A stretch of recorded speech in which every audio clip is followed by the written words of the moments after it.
A round of applause for Dirk Stromberg and Tim O'Dwyer.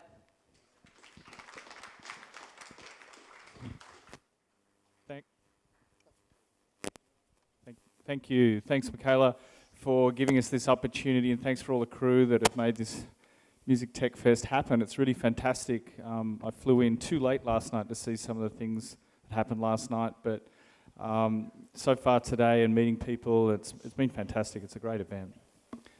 Dirk. Hi, I'm Dirk Stromberg. It's great to be here.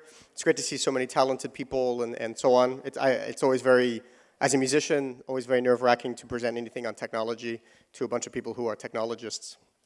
But I'm a hacker, and I do some instrument design, and I work a lot with Raspberry Pis, Arduinos, and so on. But today I want to talk to you guys a little bit about my Strombophone, which is essentially 2 game controllers and a Wii, which I was inspired by Michel Weisfist's The Hands, but I couldn't afford to make them, so I compiled this instead back in 2007 or 8.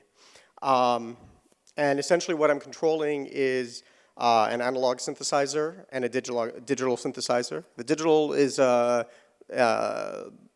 physical modeling technique which I compiled from a lot of Perry Cook's work in physical modeling, and I kind of stole it, re-implemented it, and made a hybrid of some sort.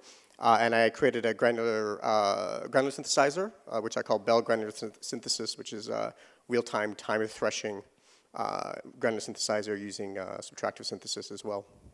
So that's kind of what I'm working with here, and it's just about trying to create an expressive interface, which I think is the word that everybody always uses, right?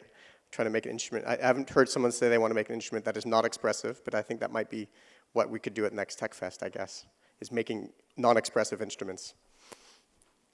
So, Tim? Okay.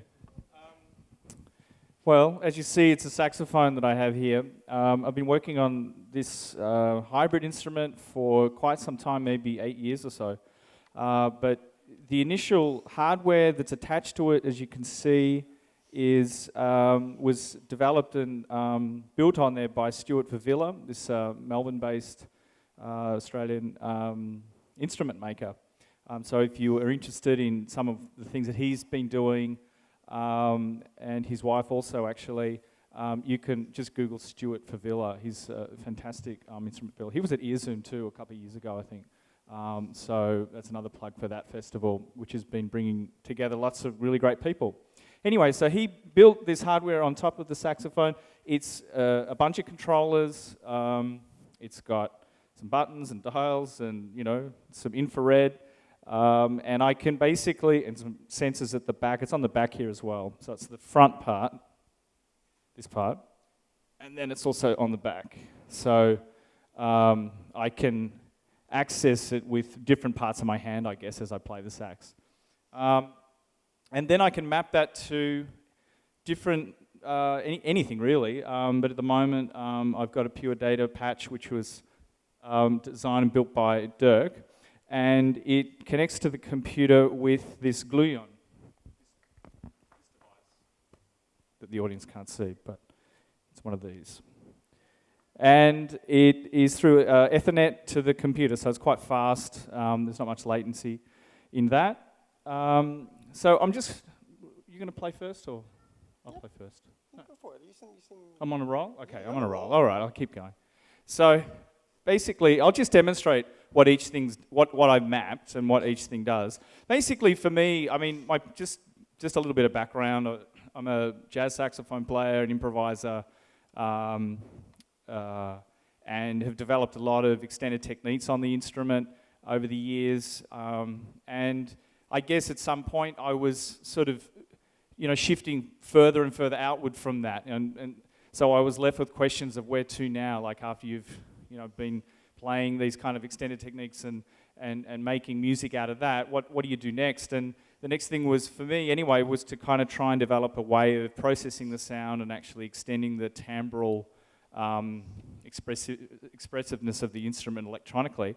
So that was, you know, pedals and things like that. And then, you know, I sort of wondered what would it be like if I actually attached these controllers to the instrument and then went on a journey of trying to actually play the instrument with the controllers right by the side of my hand. So it's been like I called it sort of, I had to kind of change the choreography of the way I played, and that therefore was changing the music that I was playing. So the controllers were making my hands do different things, and therefore my decision making was different when I was improvising, and the type of gestures and order of sounds would change while I did it, because I've had to kind of do a controller, then I'd have to play the saxophone, put certain stops down to play the saxophone normally. That's progressed also. So I'll just show you what I've done here. One way of playing it that I've come up with in conjunction with the Meta Saxophone is to actually block off all the stoppers on the lower half of the instrument. So if you see down here, I've got this blue thing that is actually stopping all the stoppers down, and I've got some corks in here, which you can't see, which is stopping all those ones down. So basically I'm basically only at the minute playing the instrument with my left hand, and I can change pitch and things like that, and I'll do a few things in a minute. And then with my right hand, which is freed up to actually play the controllers that you see down there. So in this mode, sometimes when I'll play that just solo, and then when I'm playing with Dirk, I'll probably take them all off and play with both hands. But that's probably another example of the technology pushing me into another way of playing the instrument, or another way of conceiving the instrument. I'll just demonstrate a few of these things.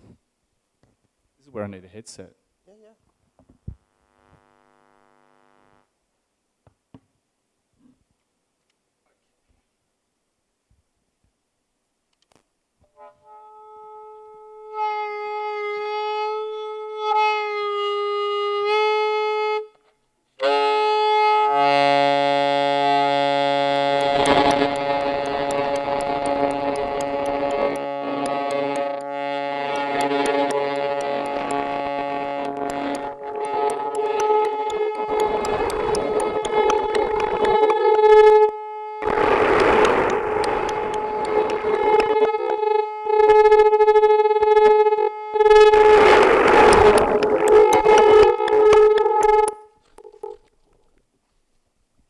So basically, you're hearing one note on the saxophone. I was just demonstrating a little bit of the granular synthesizer. I can change some of the parameters by the joystick at the back, which you can't see.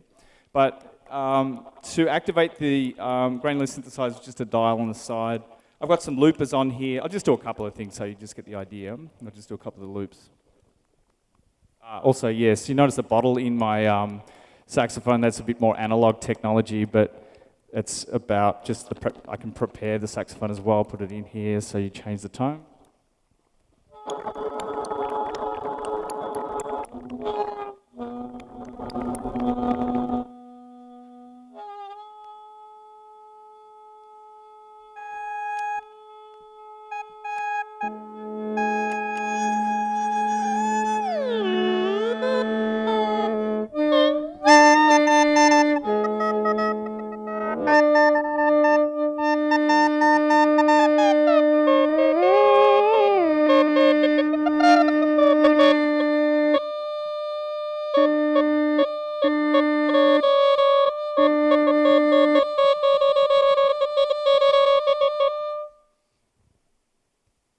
So in that example, it's a harmoniser, but the way that I've mapped it is to the two trigger pads that are on the side.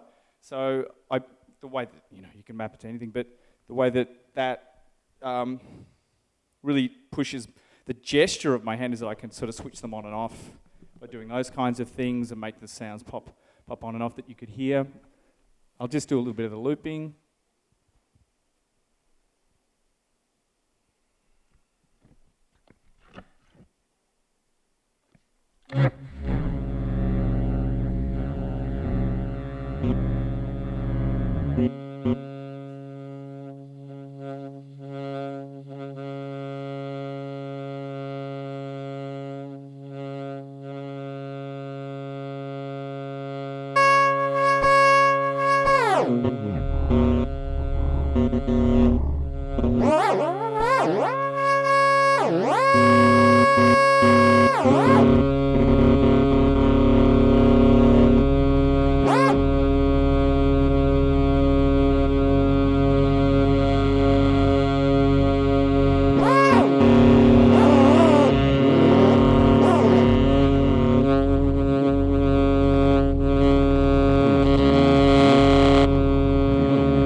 So just that's the basic one. So I've got 4 loopers actually, and some of them are mapped to transpose to the transposition, mapped to transposition. So this one here is the infrared one, so I can change the pitch on that.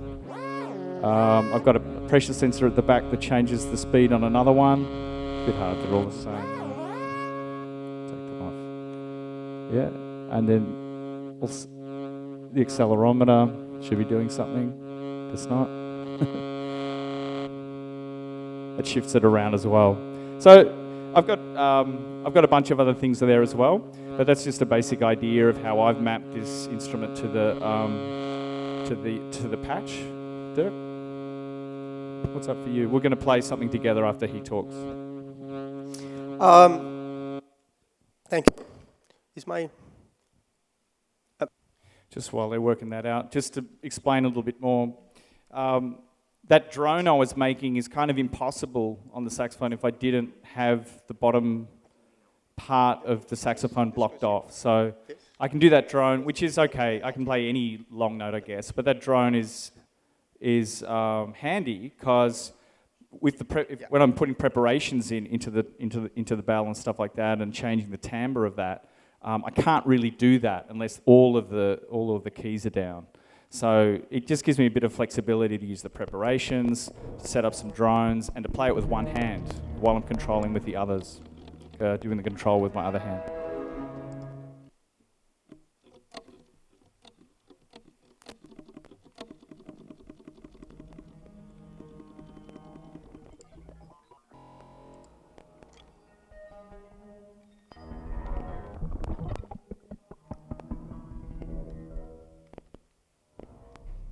only one side? Okay, let me just quickly fix it. Then let me just make it mono.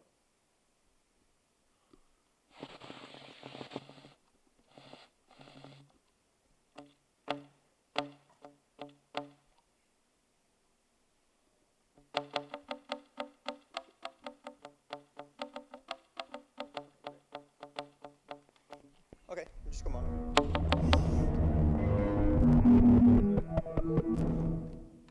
And can I have some fold back?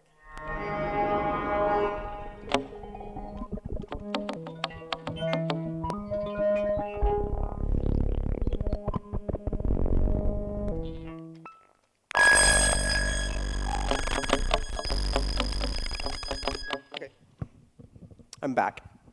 Cool. So good to be back. So a little bit about this granular synthesizer.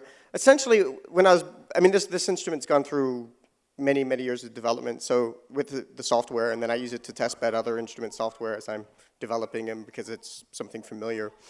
But I think one thing I started to realize was to have a lot more, instead of just controlling parameters, but the idea of actually controlling ideas. So it was like the idea of controlling bow pressure, the idea of controlling wind pressure, the idea of controlling the shape of a body of an instrument, rather than saying, oh well, turn this filter here, or turn that filter there, and having a lot more integrated and connected controls. So, so the granular synthesizer kind of has, I can show you a little bit of that, just show the kind of control over it.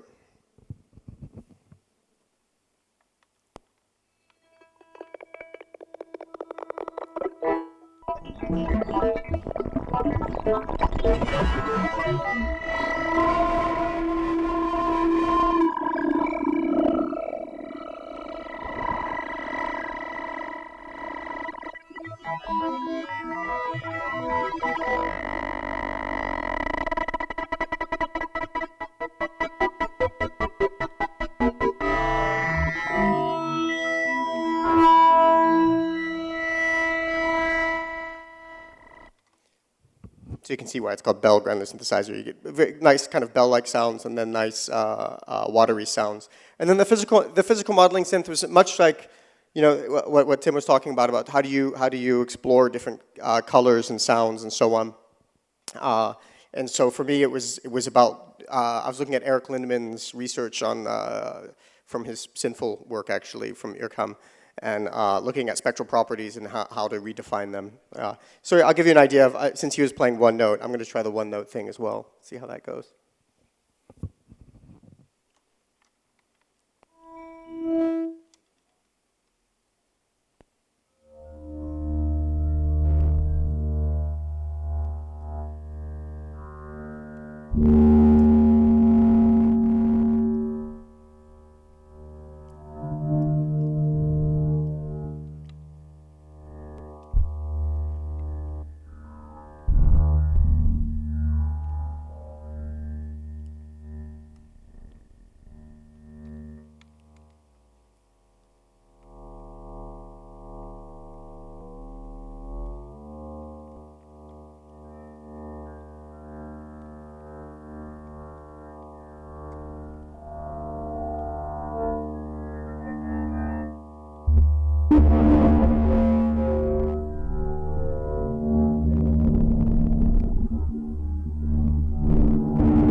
So it's a lot about just kind of exploring colors. I can get a lot more distortion, but I'm just, also being able to try to keep that sense of pitch going. So those kind of the two main aspects of this. And then of course it goes into an analog synthesizer, which I also work with. Should we make some noise? I don't have any. I'm sorry. Maybe I'm just not hearing fold back. Thank you. Okay. Okay. Sorry about that. It's probably my own hearing. What? Huh? Who am I?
Thank you. Dirk Stromberg. Tim O'Dwyer.